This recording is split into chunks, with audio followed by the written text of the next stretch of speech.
For today's video for today's mga ka-viewers, magluto ta og binangkal nga na ay halong pagmamahal. Kini binangkal nga pinagahi og pinaliki, pero ang nagluto bisag dili lami, dili man pud liki. Niining tungura magluto tag binangkal para na atay lingaw. Sayo pa kay sa kabuntagon, nagmata na kita para magluto og pangmerenda. Kini nga delikasiya, daan na namo ni ginahimo sa kaniadto pa sa mga ninuno na mga nuno sa punso. Pero atik ra awa ra god kani nga among ginaluto, ginahimo lang namo ning pangnegosyo para mabuhi. Kayang uban man god ga negosyo para madato, pero kaning amo panginabuhi lang ning. Ika nga sa Tagalog, mahirap talaga ang buhay kapag hindi ka magsisikap kahit sa simple lang na paraan. Kung sa Binisaya pa, lisod kayo mahimong pobre.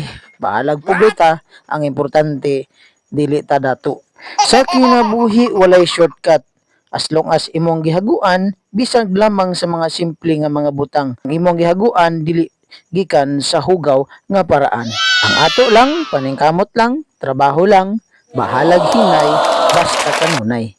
Nindot kaayo sa paminaw, labi na gikan jud sa imong hinaguan. Naay mga panahon nga ma-failure ka, ma-discourage ka, o naay mga butang nga murag mo surrender na ka, ang nakanindot lang hangtod karon ni padayon lang gihapon ka. Maunay pinakadako nimo nga ginansya sama pud sa negosyo.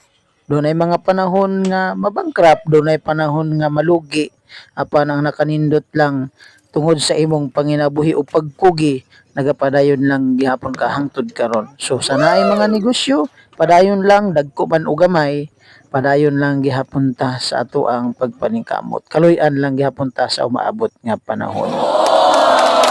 Tapos na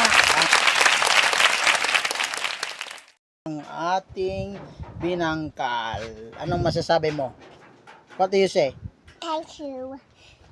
So tapos na ang ato ang pagbalot sa binangkal.